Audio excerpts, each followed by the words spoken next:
रक्षा करे भोलेनाथ, रक्षा करे भोलेनाथ, रक्षा करे भोलेनाथ, रक्षा करे। क्या हुआ नारद, इतने व्यग्र क्यों हो रहे हो? ये सब आप ही की कृपा का दुष्परिणाम है भोलेनाथ। तो क्या अब हमारी कृपा से दुष्परिणाम भी होते हैं? अवश्य होते हैं, हुए हैं और हो रहे हैं भोलेनाथ। अयोग्य और दुष्ट प्राणी को यदि ऐसे पद, अधिकार और सुविधाएं दी जाएं जिसके वो योग्य ही नहीं है, तो क्या वो उसका दुरुपयोग नहीं करेगा भोलेनाथ? और फिर उसके दुष्परिणाम नहीं होंगे? तुम किसके विषय में कह रहे हो नारद? आप सब जानते हुए भी भोले बनते हैं, तभी तो आपको सब भोलेनाथ कहते हैं। आप भली भांति जानते हैं कि मैं भस्मासुर के विषय में कह रहा हूं। तुम्हें क्या कष्ट दिया उसने? कष्ट? भोलेनाथ, वो मेरे सर पर हाथ रखने चला था। फिर तुमने क्या किया नारद? प्राण बचाकर भागने के अतिरिक्त मैं करता भी क्या माता? भोलेनाथ, मेरे प्राण तो जैसे तैसे बच गए, किंतु उस दुष्ट असुर ने मृत्यु का नंगा नाश ही आरंभ कर दिया था। भोलेनाथ, वो दुष्ट असुर निर्दोष प्राणियों को भस्म की ढेरी बनाता जा रहा है भोलेनाथ। मेरी समझ में नहीं आता भोलेनाथ, आप क्यों दे देते हैं वरदान ऐसे दुष्ट प्राणियों को जिसके वो योग्य ही नहीं होते? आपकी कृपा और वरदान का कितना अनुचित लाभ उठा लेते हैं ये दुष्ट असुर। माता, भोलेनाथ, मुझे तो लगता है वो संपूर्ण सृष्टि में प्रलय ही मचा देगा। मैंने तो पहले ही कहा था कि ऐसा वरदान पाकर यह असुर उत्पात अवश्य करेगा। इस जगत में ऐसा कौन है जिसने वरदान, अधिकार, पद और सुविधाएं पाकर उत्पात न किया हो? सबके सब आप जैसे कल्याणकारी और भोले भंडारी तो है नहीं भोलेनाथ। पता नहीं क्या स्थिति होगी निर्दोष जन की। चिंता न करो नारद, हम शीघ्र ही इस अनर्थ को रोक देंगे। भस्मासुर, तुरंत उपस्थित हो जाओ।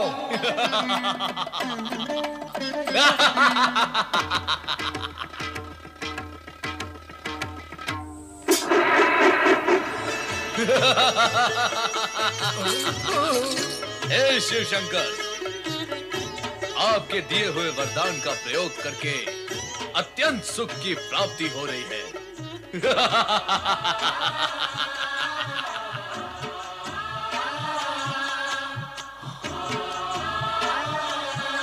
ये सुंदरी कौन है? मुझे इस प्रकार क्रोध से न देखो सुंदरी। क्रोध में तो तुम और भी अधिक सुंदर दिखाई देती हो। मैं ये सोचता था कि मैं अपने शत्रुओं को समाप्त करने के पश्चात जब इस त्रिलोक का सम्राट बन जाऊंगा तो मेरी साम्राज्ञी कौन होगी? परंतु तुम्हें देखने के पश्चात प्रश्न और सोच दोनों ही समाप्त हो गए। आओ, मेरे पास आओ।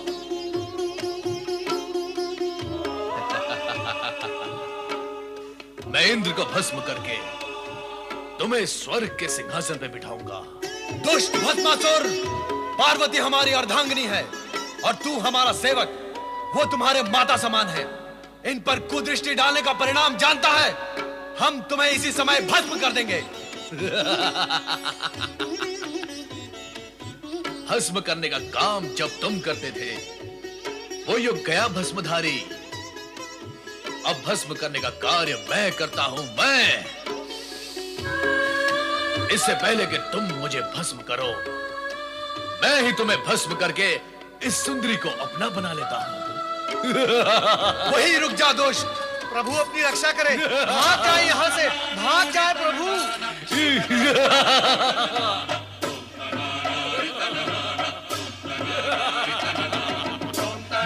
भस्मासुर,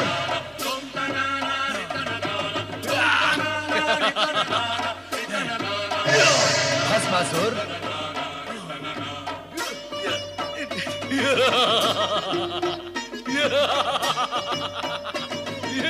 भस्मासुर,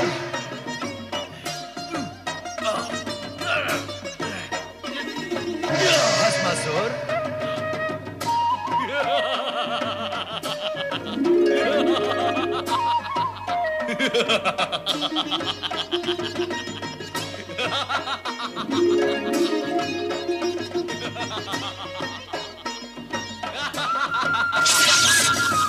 नारायण नारायण।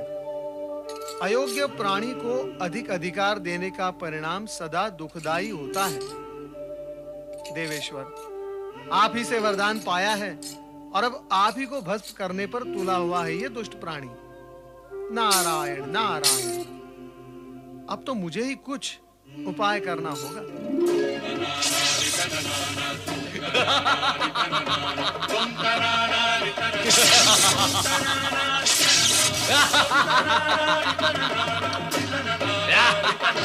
रक्षा करें प्रभु, श्री हरि प्रभु हमारी रक्षा करें। नारद, तुम पर क्या संकट आ पड़ा? नारद, आज तुम्हें रक्षा की आवश्यकता कैसे आन पड़ी? तुम तो संपूर्ण जगत की रक्षा की चिंता किया करते हो। माता, चिंता तो आज भी है, किंतु जगत की नहीं, जगत पिता की। अर्थात? श्री हरि, भस्मासुर को वरदान देकर भगवान भोलेनाथ स्वयं संकट में पड़ गए हैं। वो दुष्ट भस्मासुर भगवान भोलेनाथ के सिर पर हाथ रखकर उन्हें भस्म करना चाहता है। पर नारद, ये भी तो शिवलीला ही है। शिवलीला? श्री हरि, ये कैसी शिवलीला है जिससे प्राण संकट में पड़ जाएं? नारद, शिव ऐसी ही लीला करते हैं कि जगत के सारे प्राणी इस सत्य को जान और मान लें कि अयोग्य प्राणी को अधिक अधिकार और वरदान देने से जगत को दुष्परिणाम भोगने पड़ते हैं। किंतु इस समय तो आप उन्हें दुष्परिणाम भोगने से बचाएं। स्वामी, आपने सदा ही शिव पार्वती को संकटों और बाधाओं से उबारा है। आप शीघ्र ही उनकी सहायता करें। वो तो करनी ही होगी।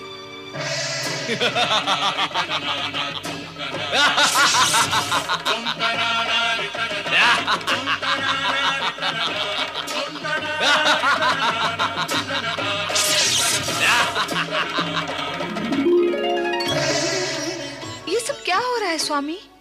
कहां कहां क्या हो रहा है देवी?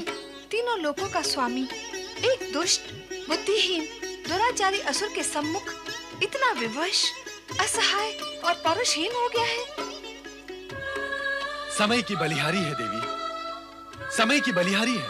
हाँ स्वामी, देख रही हूँ समय से हारे हुए बल को, किंतु अब आपकी ये दशा मुझसे देखी नहीं जाती। तो देवी, हमें क्या अपनी ये स्थिति प्रिय लगती है?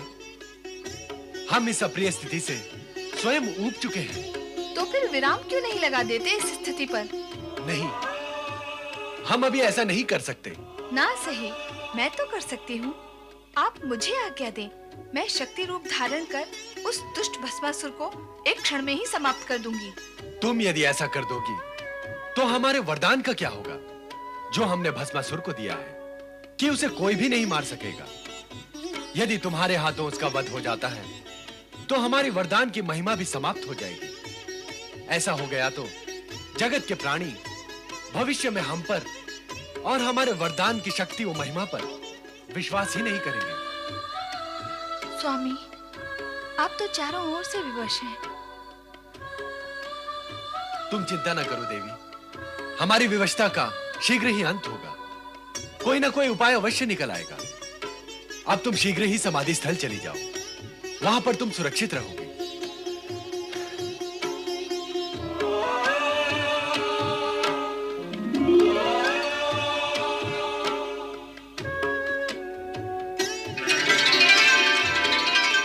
कहाँ है शिव शंकर? कहाँ है महादेव?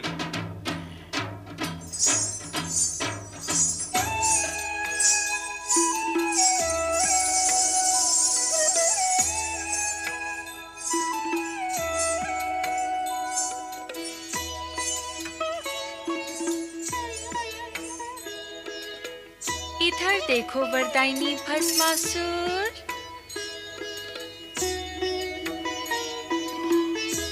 ध्यान से देखो।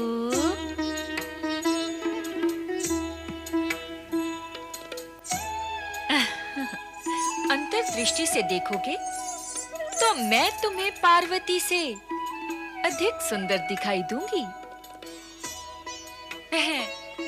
त्रिभुवन मोहिनी हूँ।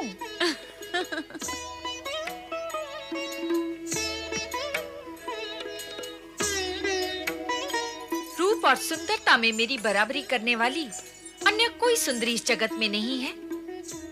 मुझे अपनी महारानी बनाकर जगत का सर्वोत्तम सुख भोगो भस्मासुर। मुझसे विवाह करके भस्म करने के इस झंझट से सदा के लिए मुक्त हो जाओ। तुम तो अनुपम सुंदरी हो। मैं तुमसे अवश्य विवाह करूंगा, इसी समय विवाह करूंगा। मैं भी यही चाहती हूँ और तुम भी यही चाहते हो। फिर विवाह में विलंब क्यों? विलंब तो तुम कर रही हो सुंदरी। मैं तो तुम्हें पाने के लिए आतुर हूँ। चलो विवाह करें। तनिक रुको भस्मासुर। हमारी कुलरीति ये है कि विवाह से पूर्व अपने कुल देवता के सम्मुख नृत्य गान करके उन्हें प्रसन्न करना पड़ता है। नहीं तो कुल देवता रुष्ट हो जाते हैं और विवाहित जीवन संकट में पड़ जाता है। नहीं नहीं, हमें संकट में नहीं पड़ना है। हम असुर तो दूसरों को संकट में डालते हैं। बताओ, कौन है तुम्हारे कुल देवता और नृत्य कहाँ करना है सुंदरी? आओ।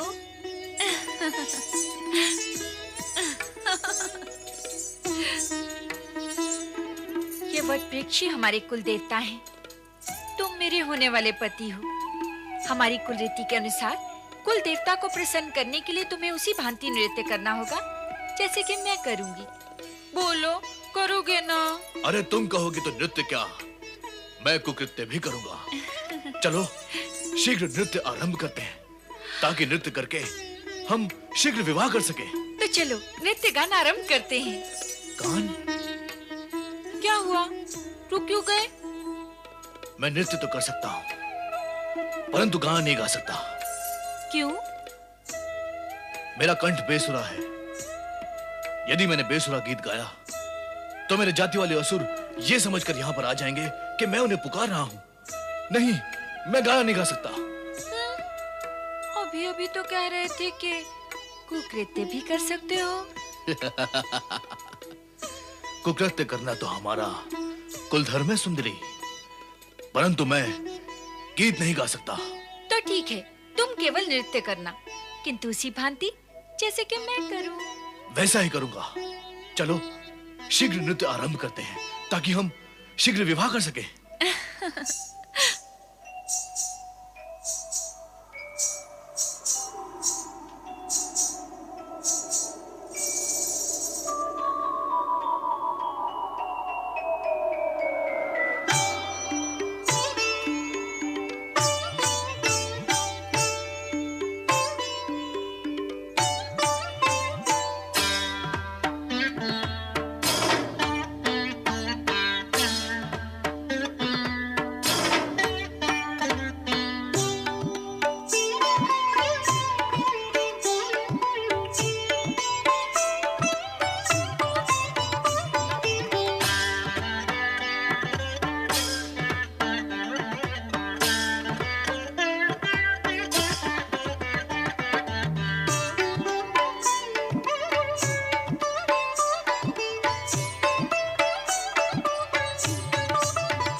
देवादिदेव प्रणाम। श्री हरि विष्णु, आपने हमारी भूल का परिमार्जन कर दिया। भूल? कैसी भूल महेश्वर? यदि आप भूल करने लगेंगे तो साधारण प्राणी की क्या गति होगी? और वैसे भी मैंने तो आप ही की इच्छा अनुसार अपने कर्तव्य का पालन ही किया है।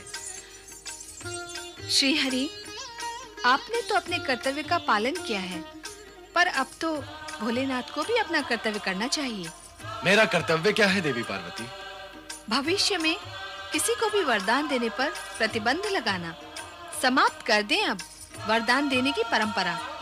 यह कार्य अब ब्रह्मदेव व श्री हरि विष्णु को सौंप दें। नारायण नारायण। माता जो दे वो देवता, और देवता देने का कार्य कैसे समाप्त कर सकते हैं? भगवान भोलेनाथ ना परंपरा त्यागेंगे, ना अपना उदार स्वभाव। वो तो भोले भंडारी हैं। अर्थात फिर से कोई को पात्र निर्दोष जन पर अत्याचार करने आएगा? नहीं नहीं माता, अब भगवान भोलेनाथ केवल सुपात्र को ही वरदान देंगे। सच्चे भक्तों को हानि भी तो नहीं होनी चाहिए। निश्चिंत रहो देवी पार्वती, अब तुम्हें कुछ कहने का अवसर नहीं मिलेगा। अब हम वरदान देने से पूर्व पात्र की परीक्षा लिया करेंगे।